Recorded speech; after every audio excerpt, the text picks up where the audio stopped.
Warahmatullahi wabarakatuh. Pada kesempatan kali ini, saya akan menjelaskan tentang stokiometri.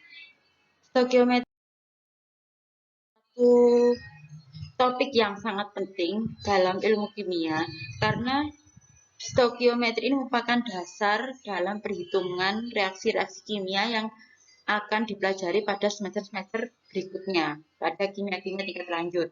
Jadi, stokiometri ini merupakan bidang kajian ilmu kimia yang mempelajari hubungan kuantitatif zat-zat kimia yang terlibat dalam reaksi. Jadi, menghitung seberapa kalau kita ingin menghasilkan suatu senyawa ini berapa gram, maka kita memerlukan berapa gram reaksinya. Nah, itu yang dipelajari dalam stokiometri. Suhunya berapa? Nah, itu juga dipelajari dalam stokiometri. Pengetahuan ini penting karena kita dapat memperkirakan bahan baku yang diperlukan atau produk yang akan dihasilkan dalam suatu reaksi kimia. Jadi, stokiometri ini pasti digunakan dalam praktikum kimia, dalam praktikum di laboratorium, itu pasti menggunakan prinsip stokiometri ini.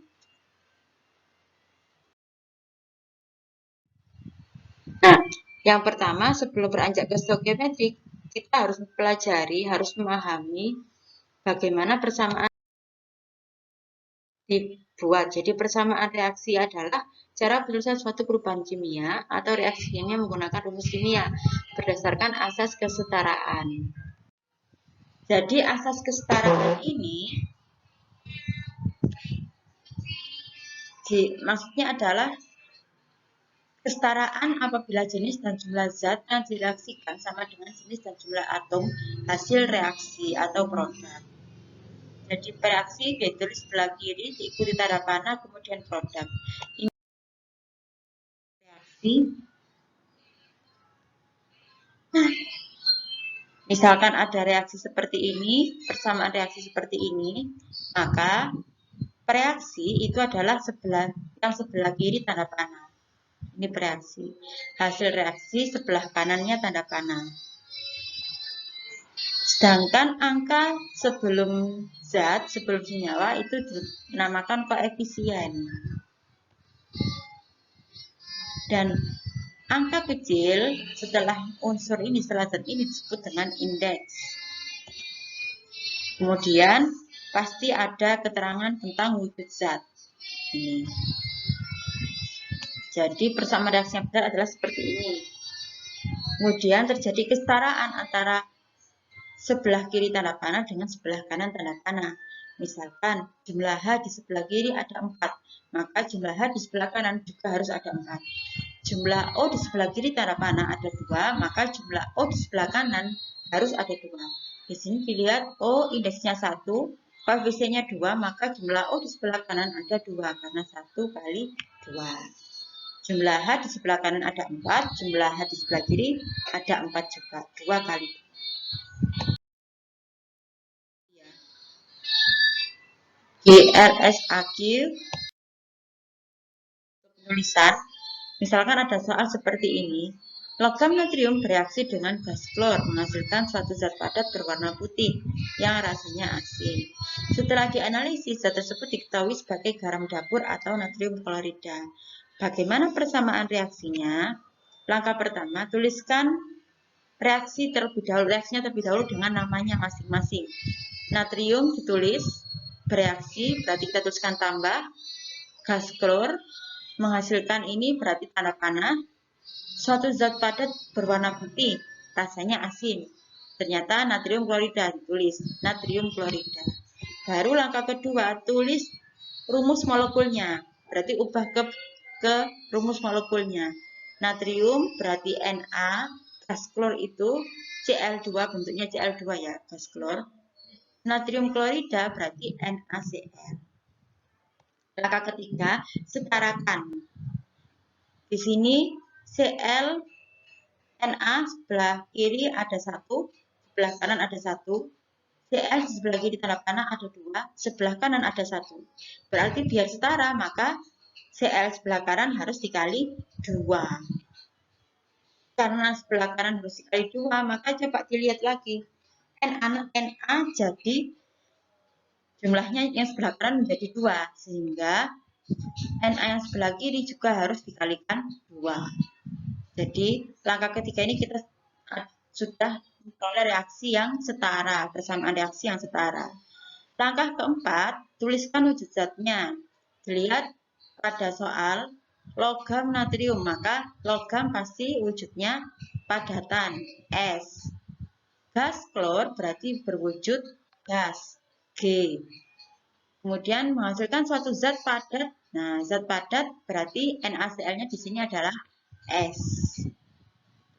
Jadi, langkah keempat ini sudah dari langkah keempat ini kita peroleh kesamaan reaksi yang benar. Nah, latihan. Belerang dibakar di udara, artinya direaksikan dengan gas oksigen. Menghasilkan gas belerang dioksida. Langkah 1, tuliskan reaksi tersebut sesuai dengan namanya. Langkah kedua, ubah ke dalam nama unsurnya atau rumus molekulnya. Belerang itu S, gas oksigen itu pasti bentuknya O2, ya. Nggak mungkin OCl itu berdiri sendiri. Jadi gas belerang dioksida berarti SO2. Langkah ketiga, setarakan. S di sebelah kiri 1, sebelah kanan 1 sama. O sebelah kiri 2, yang sebelah kanan juga ada 2. Maka semuanya dikalikan 1 karena sudah setara. Langkah keempat, tuliskan wujud zatnya. Belerang pasti bentuknya padatan, S. Gas oksigen berarti berbentuk G. Menghasilkan gas belerang dioksida, maka SO2-nya berwujud gas.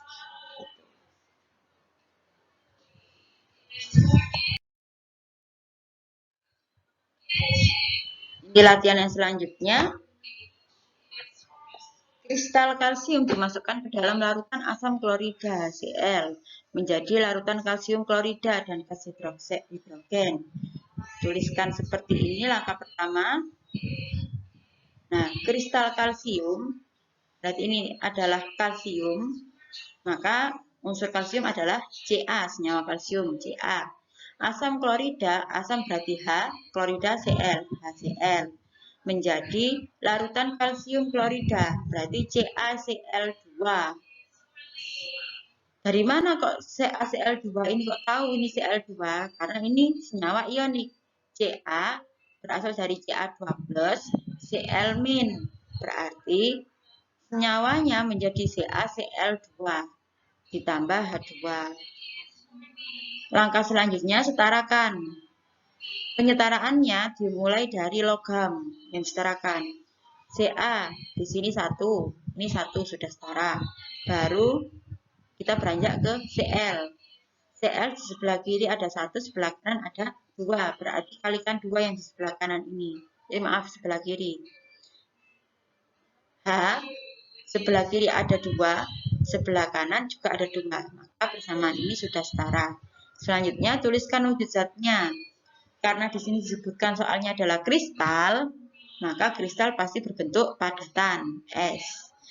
Dimasukkan ke dalam larutan. Nah, larutan HCl berarti di sini tulisannya adalah Aq. Menjadi larutan kalsium klorida. Larutan berarti Aq. Dan gas hidrogen G. Paham ya sampai sini?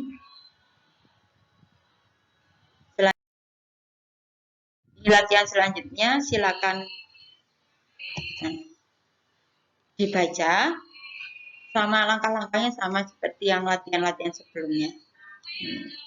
Intinya harus paham bagaimana tata nama senyawa kimia.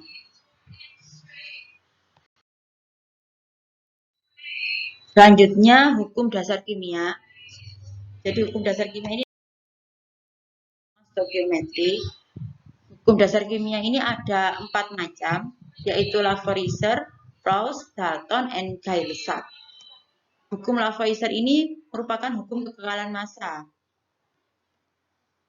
yang berbunyi, dalam suatu reaksi kimia, massa zat sebelum dan sesudah reaksi tidak berubah.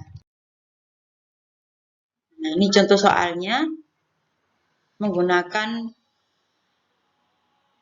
Digunakan untuk membuktikan berlakunya hukum Lavoisier. Ini soalnya 32 gram belerang dan 63,5 gram tembaga. Nah, dari soal nomor 1 ini kita bisa memperoleh persamaan reaksi Cu tambah S menjadi CuS. Nah, massa sebelum reaksi di sini ditimbang 32 gram belerang. Belerangnya ada 32. Tembaganya ada 63,5 gram. Terbentuk tembaga 2 sulfida 95,5 gram. Coba kita buktikan, apakah massa total sebelum reaksi sama dengan massa total setelah reaksi? Maka 32 tambah 63,5 sama dengan 95,5 gram. Ternyata massa sebelum dan sesudah reaksi sama. Jadi hukum Lavoisier berlaku karena massa zat sebelum dan sesudah reaksi tetap.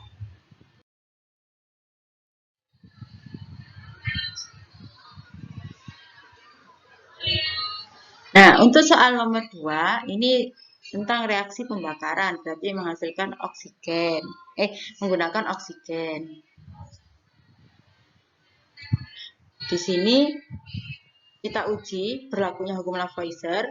Massa magnesium 12 gram, massa gas oksigen 10 gram, massa sudah reaksi 20 gram, dan zat sisa sebanyak 2 gram. Massa total sebelum reaksi 22 gram, massa total setelah reaksi ternyata sama, 22 gram juga.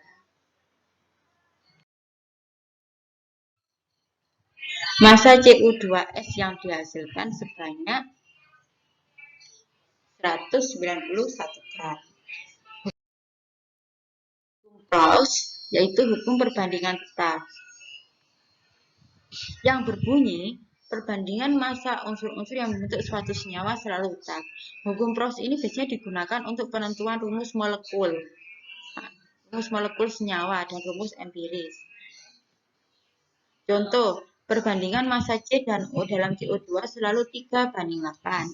Perbandingan massa H dan O dalam H2O selalu 1:8. Ini sudah ada ketetapannya ya.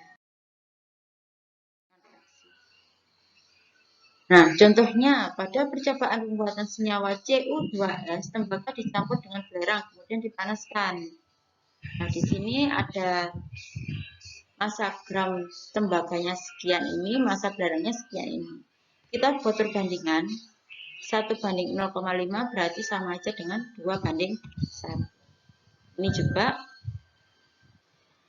Nah, kesimpulannya dapat disimpulkan bahwa perbandingan massa tembaga dan belerang dalam Cu2S ini selalu 2:1. Jadi ini memenuhi hukum Claus.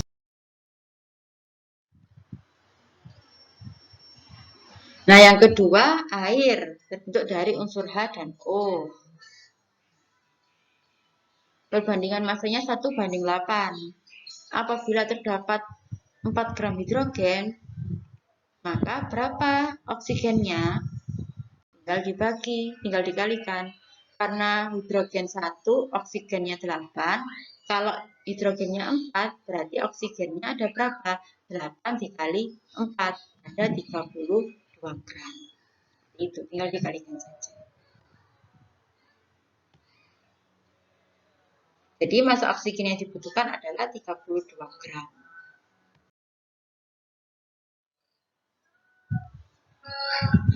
Di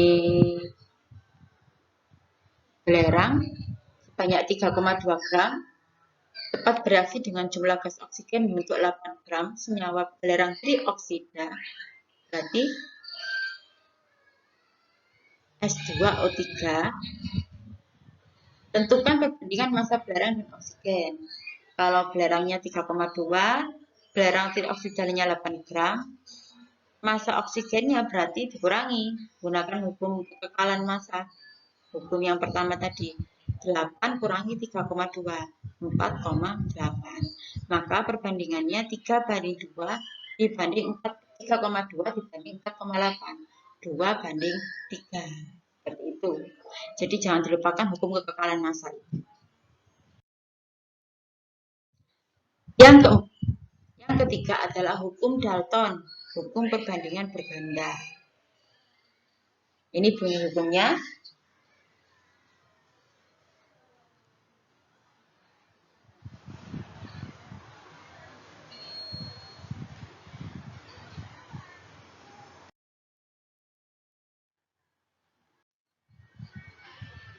Nah, unsur nitrogen dan oksigen dapat membentuk dua macam senyawa. Nah, gunakan data tersebut untuk menguji berlakunya hukum Dalton. Jawabannya senyawa 1 berarti 28 banding 32. Berarti 7 banding 8. Senyawa 2 28 banding 64. Berarti 7 banding 16. Maka perbandingan massa oksigen yang mengikat jumlah unsur nitrogen yaitu 8 banding 16. Yaitu 1 banding 2. Tadi kan oksigen ini 8 banding 1 banding 2. Maka senyawa 1 adalah NO, sedangkan senyawa 2 adalah NO2.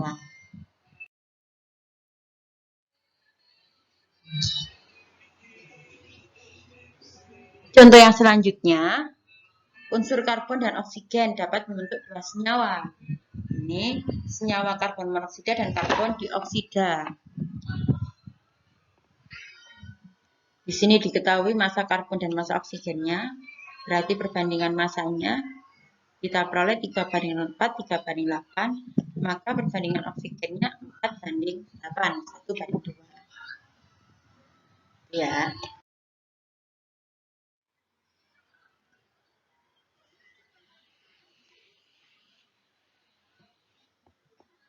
Ini untuk soal nomor 3. Unsur A dan unsur B. Sama kayak sebelumnya, kita buat perbandingannya. Kemudian yang kedua ini 16 banding 24 berarti menjadi 2 banding 3. Maka kesimpulannya ini nanti rumus molekulnya jadi AB2 AB3. Hukum Gay-Lussac yaitu hukum perbandingan volume. Ini bunyi hukumnya.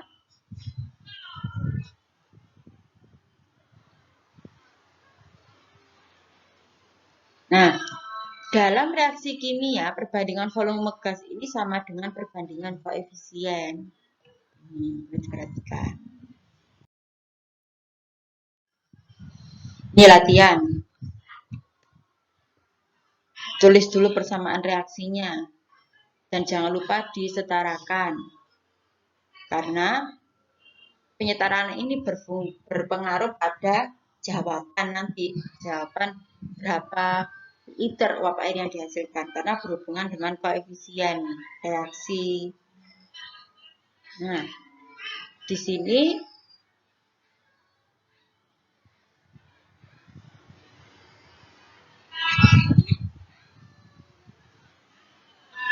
pada reaksi antara gas hidrogen dan gas oksigen, nah berapa liter gas oksigen yang diperlukan? Nah, persamaan reaksinya seperti ini. Tadi perbandingan volume itu setara dengan koefisien reaksi. Maka perbandingan volume H2 2 dengan O2 adalah 1, ini 2. Maka volume saat hidrogen yang dihasilkan sebanyak 12 liter, berapa oksigen yang dihasilkan? Maka 1/2 dibagi 12, yaitu 6 liter. Sedangkan untuk yang H2O, 12 liter.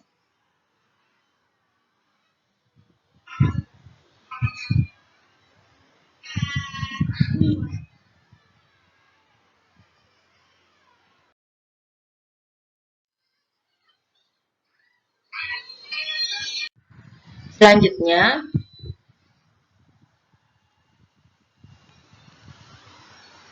kita tulis persamaan reaksinya. Hidrogen direaksikan dengan nitrogen, H2 dengan N2, menghasilkan amonia, yaitu NH3. Kita ketahui perbandingan volumenya 3, 1, dan 2. Nah, di sini diketahui gas hidrogen yang direaksikan sebanyak 30 mili dengan 10 mili nitrogen. Maka Gas amonia yang dihasilkan sebanyak berapa? Yang dihasilkan sebanyak 20 mili berdasarkan pada koefisien yang terkecil ini.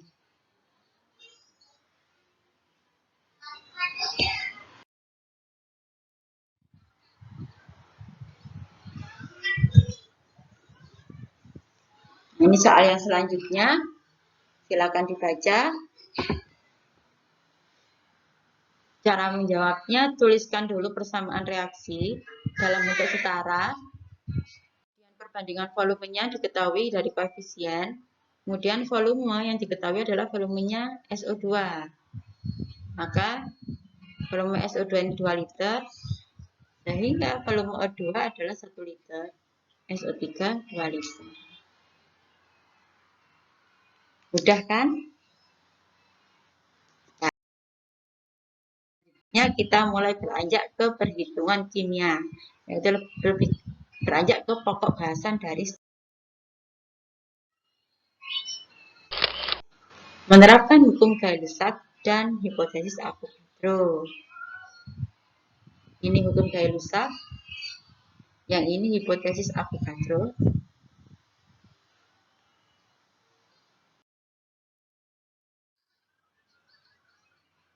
Selanjutnya, penerapan hukum Gay-Lussac dan hipotesis Avogadro.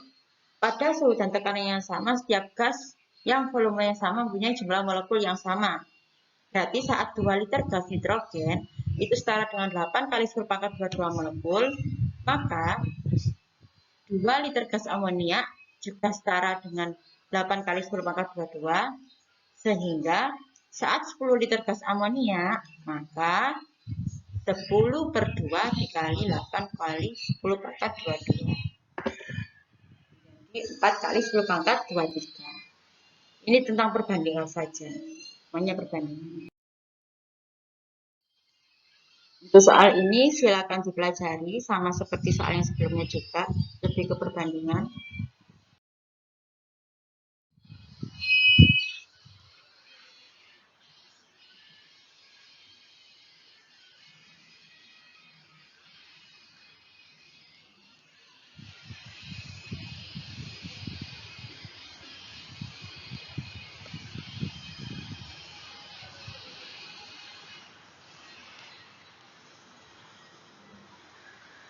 Berapa liter gas oksigen yang diperlukan untuk membakar sempurna 5 liter gas CH4 yang mengandung 1 kali 10 pangkat 20 molekul?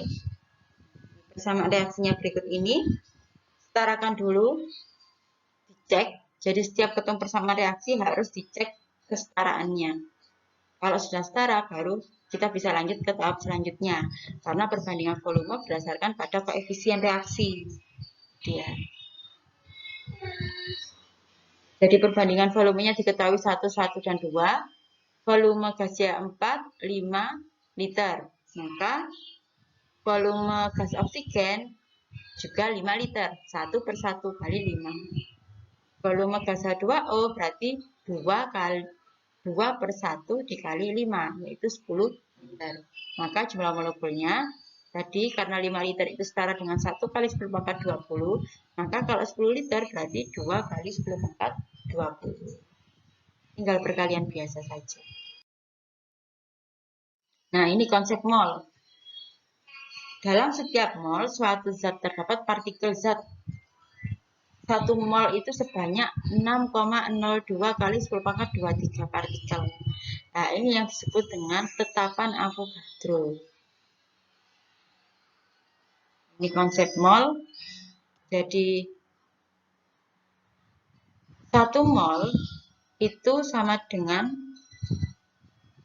massa itu sama dengan mol kali AR. AR itu massa atom relatif atau massa molekul relatif. Di pertemuan sebelumnya sudah saya jelaskan, karena massa suatu atom itu sangat sedikit, maka kita tidak menggunakan satuan gram, tapi menggunakan satuan massa atom relatif. Nah, untuk menghitung massa suatu senyawa, maka perlu dikalikan mol dikali AR atau MR. Jika ingin mencari mol, maka massa dibagi AR. Ini cara baca diagramnya ya. Nah, AR massa atom relatif, MR massa molekul relatif. Nah, jika kita mau mengubah mol ke bentuk volume dalam keadaan standar, yaitu pada saat suhu 0 derajat dan tekanannya 1 atm, maka volume sama dengan mol dikali 22,4. Ini tetapan keadaan STP. Bila mau mengubah volume menjadi mol, maka volume dibagi 22,4. Sebaliknya.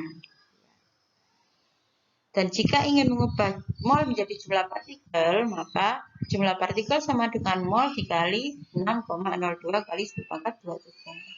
Begitu juga sebaliknya, berarti dibagi. Ini harus dihafalkan rumus-rumus ini, karena rumus-rumus ini akan digunakan untuk pertemuan selanjutnya dan sampai semester-semester berikutnya juga akan menggunakan konsep mol ini. Pasti, terutama perubahan mol ke massa. Ini yang paling sering digunakan. Massa ke mol. Nah, ini 6,02 kali 10⁻23 merupakan bilangan Avogadro. Nah, ini massa atom relatif. Ini beberapa datanya bisa dilihat di sistem periodik unsur juga. Nah, massa molekul relatif itu MR, rumusnya adalah jumlah AR sama dengan jumlah AR. Misalkan MR senyawa AB, maka MR senyawa AB adalah sama dengan ARA ditambah ARB. Contoh satu lagi, MrC2H5OH adalah, maka di sini 2 kali ARC dalam kurung, karena di sini C-nya ada 2, ditambah 6 kali ARH, karena hanya ada 6. Di mana? Ini 5, yang ini 1, berarti 6. Ditambah 1 kali ARO, karena O-nya ada 1. ARC, ARH, dan ARO ini bisa dilihat di tabel periodik unsur. Sistem periodik unsur. Kalau dalam soal pasti saya sebutkan. Jadi 2 kali 12, 6 kali 1, 1 kali 16. Di total semuanya ketemu 46. Untuk satuan MR ini biasanya kita tuliskan gram per mol.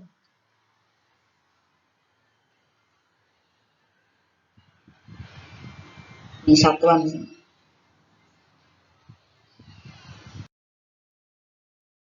Nah, ini adalah soal latihan.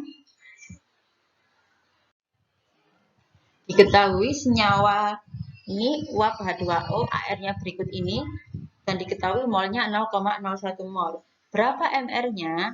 Berarti MR-nya hanya ada 2, berarti 1 kali 2, 1 ini AR ya, ditambah 16 kali 1. MR-nya adalah 18. Berapa masanya? Tadi di diagram yang sebelumnya tentang konsep mol, massa adalah MR dikali mol. Maka 0,01 kali 18, masanya 0,18 kali. Berapa volumenya? Mol dikali 22,4. Jumlah partikelnya dikali dengan bilangan Avogadro. Nah, berikut juga. Nah, untuk soalnya selanjutnya juga sama. Kita menggunakan rumus yang satunya itu, rumus yang di konsep mol.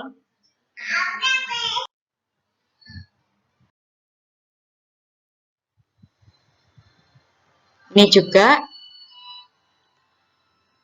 jadi saat diketahui ada AR dan volume STP, maka kita hitung dulu MR-nya. Menggunakan perkalian, molnya bisa menggunakan dari volume STP ini, berarti 11,2 dibagi 22,4, ketemu 0,5 mol, sehingga masanya adalah mol kali Mr. 0,5 kali 44, 22 gram. Jumlah partikelnya mol dikali tetapan Avogadro, ketemu sekian. Untuk yang selanjutnya juga sama. MR-nya dari AR, kita cari MR-nya dulu, baru kita cari molnya menggunakan jumlah partikel ini dibagi tetapan Avogadro. Setelah ketemu mol, dicari massa menggunakan mol kali MR. Massanya sekian. Nah, yang perlu diingat, rumus volume STP ini hanya untuk gas, berlaku untuk gas. Jadi saat ada pertanyaan volume STP untuk larutan, maka tidak ada jawabannya. Rumus hanya untuk gas. Ada jawabannya tapi menggunakan rumus yang lain, bukan menggunakan STP. Ini ya.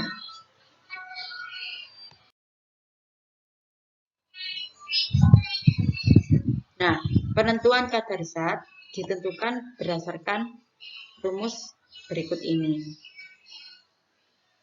Jadi, persentase zat itu sama dengan jumlah zat dikali AR-nya zat dibagi NR senyawa keseluruhan kali 100.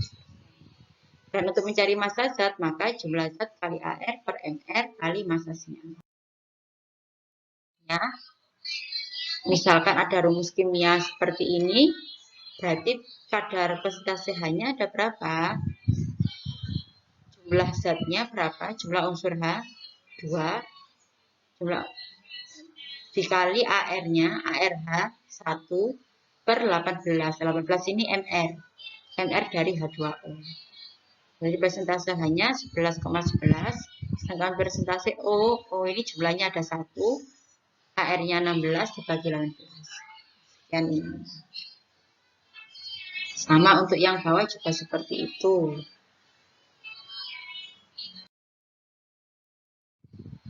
Nah, jika mencari massa, diketahui massanya CaCO3 2 gram, berapa massa Ca dalam CaCO3, maka ArCa dibagi MrCaCO3 dikali massanya sampel massanya CaCO3. 40/100 dikali 2. Berarti massa Ca dalam campuran dalam senyawa CaCO3 adalah 0,8. Begitu juga untuk massa C dan O. Nah, ini juga sama.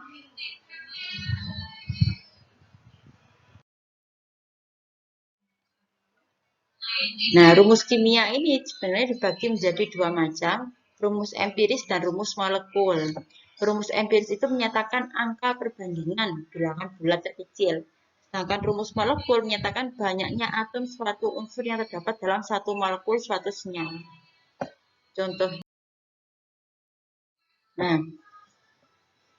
ini yang namanya rumus molekul. Berarti arti dari rumus molekul ini, tiap molekul metana terdiri dari 1 atom C dan 4 atom H. Sama juga untuk yang amonia dan karbon dioksida.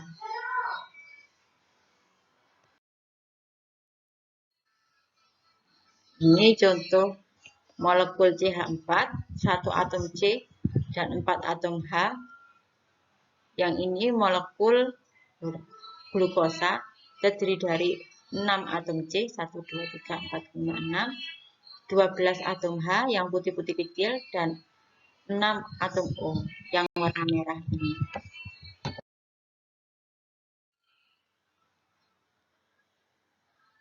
Jadi perbandingannya dalam CH4 ada 1 atom C dan 4 atom H.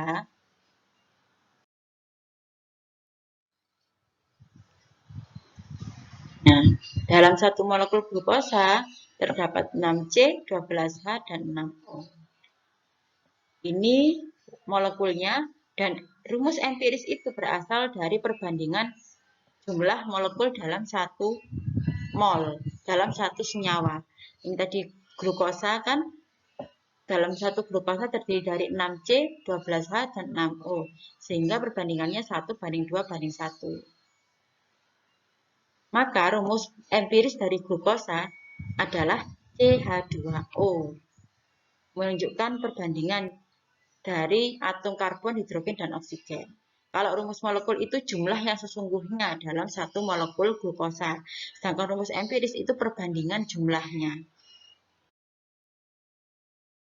Misalkan ini ada contoh lagi etana C2H6, berarti rumus empirisnya CH3.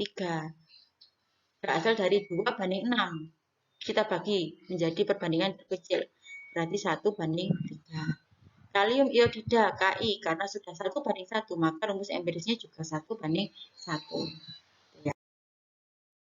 Nah, latihan selanjutnya, heksena C6H6 rumus molekulnya.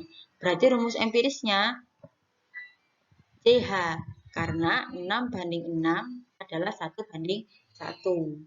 Asam oksalat H2C2O4, berarti perbandingannya 2 banding 2 banding 4. Maka rumus empirisnya perbandingan atomnya menjadi 1 banding 1 banding 2. Sehingga rumus empirisnya HCO2. Dinitrogen tetraoksida menjadi NO2. Ya, jadi 1 banding 2. Berasal dari 2 banding 4. Nah, untuk asam asetat berapa?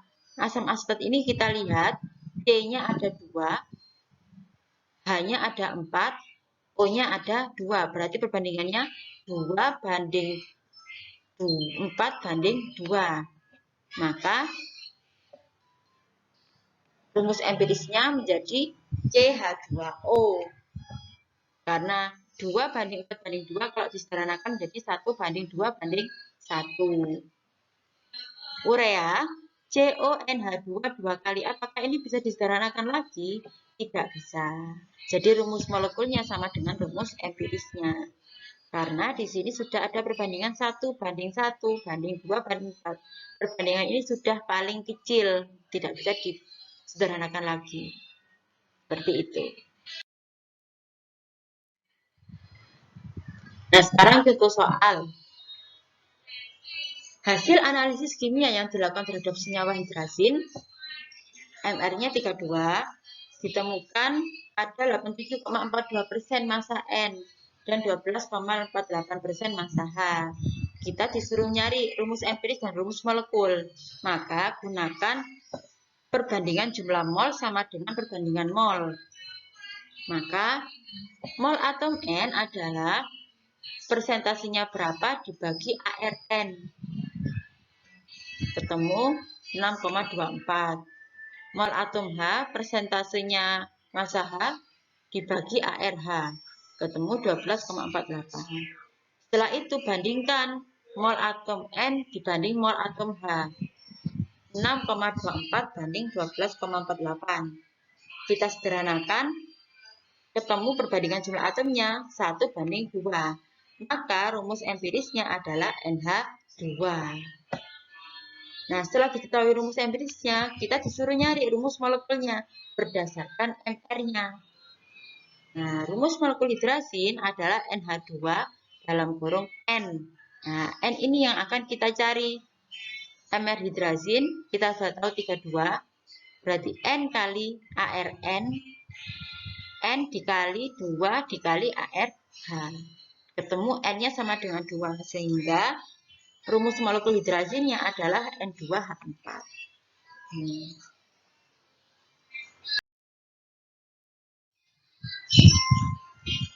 Ini juga sama dengan soal yang nomor 1. Jadi diketahui persentase komposisinya masing-masing unsur dan diketahui MR-nya 58. Tinggal cari mol atom C, mol atom H-nya berapa. Dari presentasinya ini, kemudian buat perbandingan mol atom C dengan H, diketahui perbandingannya 1 banding 2, sehingga rumus empirisnya CH2. Rumus molekulnya berarti menggunakan MR senyawa yang ini, 58, kasih N, N-nya yang kita cari, ketemu N-nya 4, berarti rumus molekulnya CH2 dalam kurung 4, maka C4H8. Itu ya. Silakan dipelajari lagi, dicoba ditulis-tulis ulang, dan ditulis sendiri, karena kalau kita mempraktekkan sendiri, dibandingkan dengan hanya mendengarkan itu paham saat kita praktek mengerjakan soal sendiri. Ini soal nomor 3. Disuruh menentukan rumus air kristal. Ini massa CuSO4-nya 3,18. Berarti massa airnya adalah ini 4,98. Ini massa kristal tembaga sulfat yang sudah ada airnya. Berarti tinggal dikurangi massa airnya. 4,98 kurangi massa CuSO4, yaitu 1,8. Mol CuSO4-nya berarti 3,18 dibagi mR. Mol air, massa air bagi mR, ketemu sekian ini. Dibuat perbandingan mol 1:5, maka rumus air kristalnya adalah CuS4,5H2O karena berasal dari perbandingan mol ini.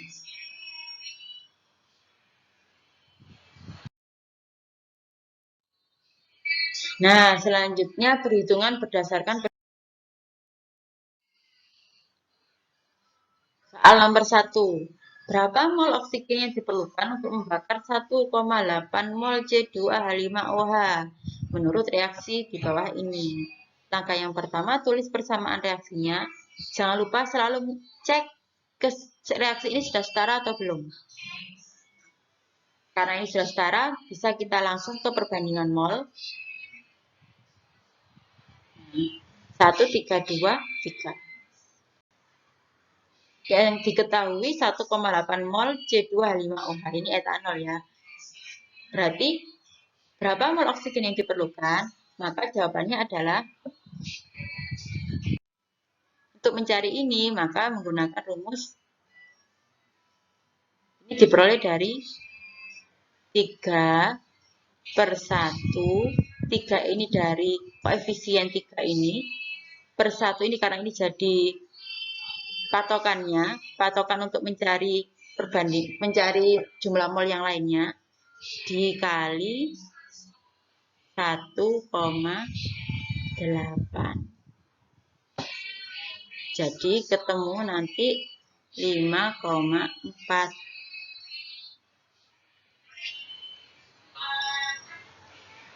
Tuh, dari sini. Jadi kalau kita mencari jumlah molnya oksigen, maka koefisiennya oksigen dibagi yang jadi patokannya etanol 3/1 kali 1,8. Soal yang kedua. Nah, dari sini disuruh nyari berapa mol karbon dioksida. Diketahui perbandingan molnya sekian, maka mol karbon dioksida adalah di sini 2 kan, berarti 2/1 kali 1,8. Hasilnya jadi 3,6. Gitu. Jadi kalau yang pertama tadi kita diminta mencari jumlah molnya oksigen, maka kita gunakan koefisiennya oksigen 3/1 kali 1,8. Kalau kita diminta mencari molnya karbon dioksida, maka gunakan koefisiennya karbon dioksida 2/1 kali 1,8. Karena yang diketahui adalah jumlah molnya etanol. Paham ya? Saya kira sudah paham. Berarti untuk mencari molnya H2O berapa? Molnya H2O, maka kita gunakan perbandingan mol H2O dengan C2H5OH. Berarti 3/1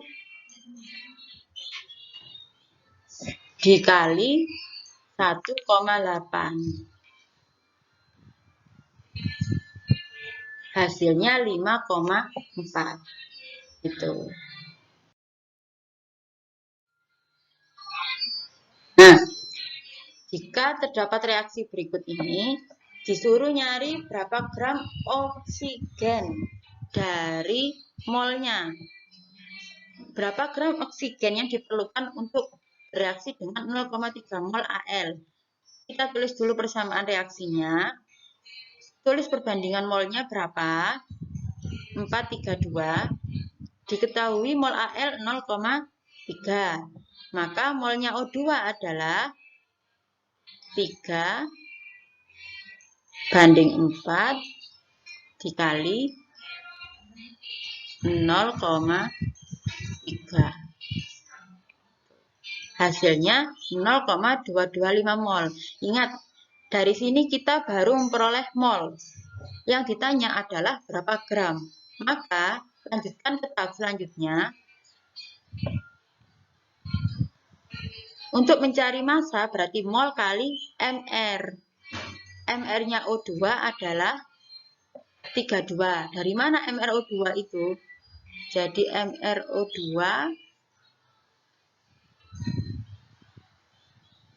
berasal dari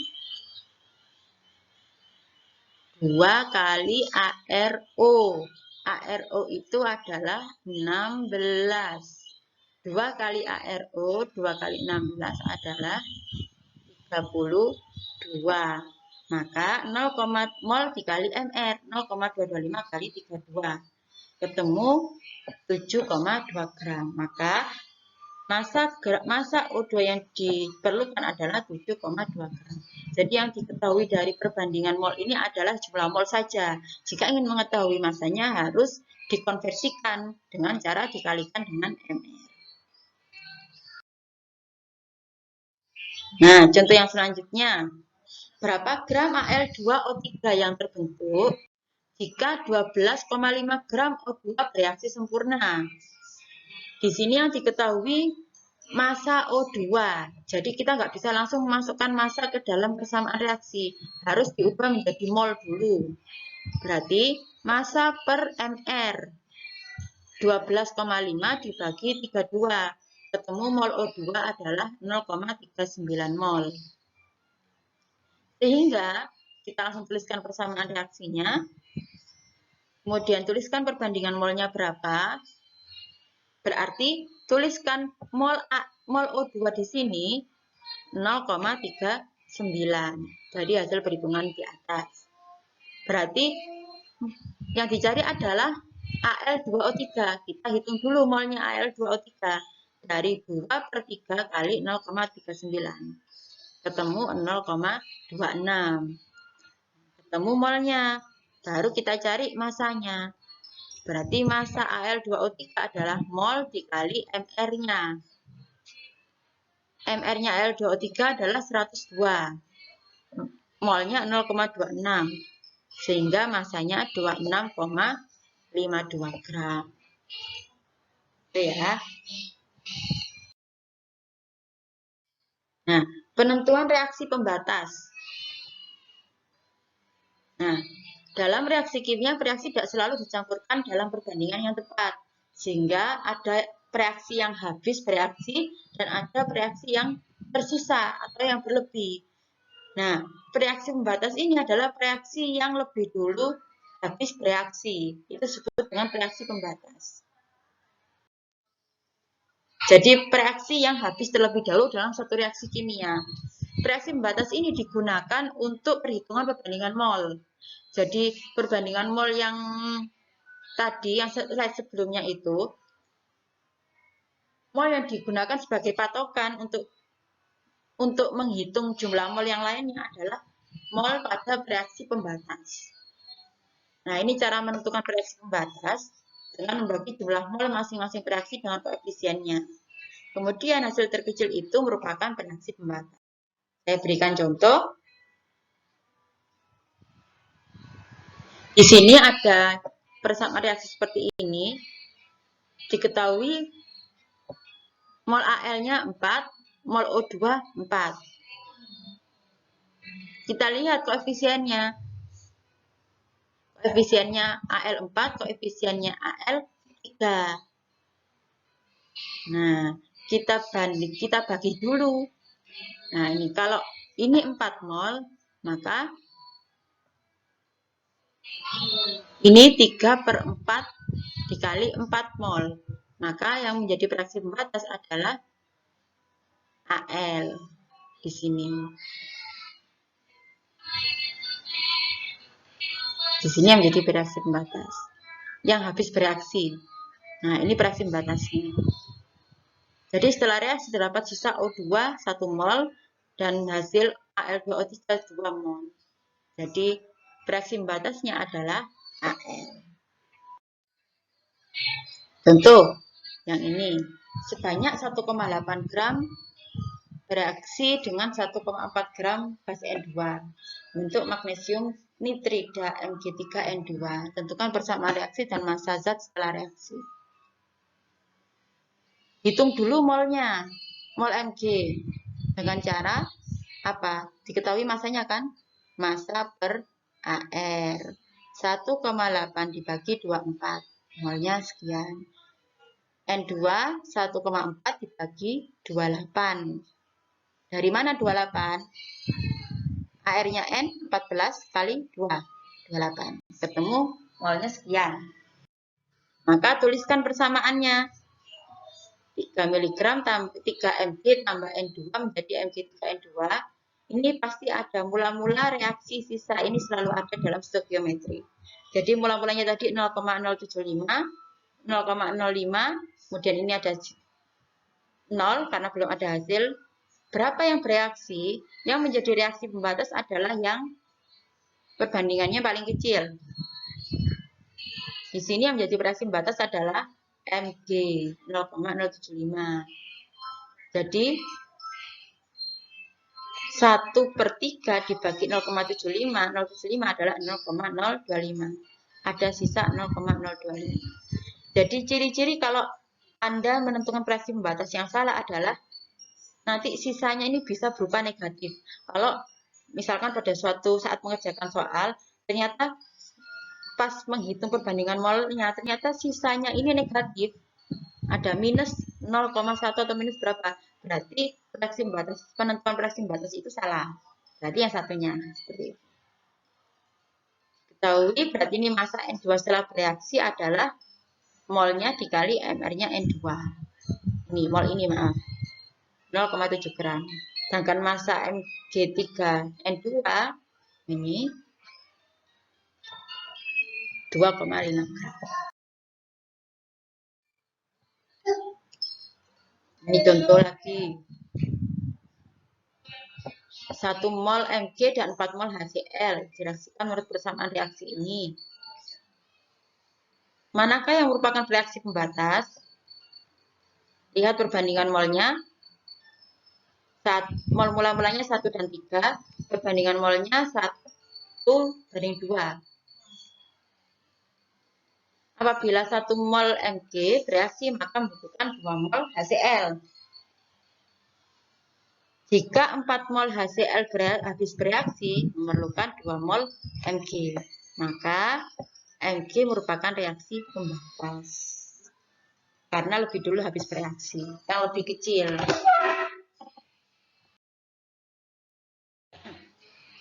Juga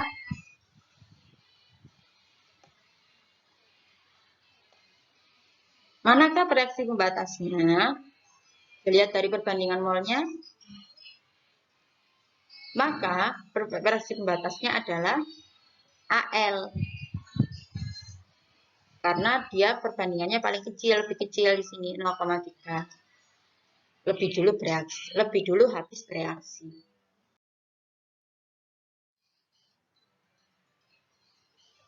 Ini soal yang selanjutnya.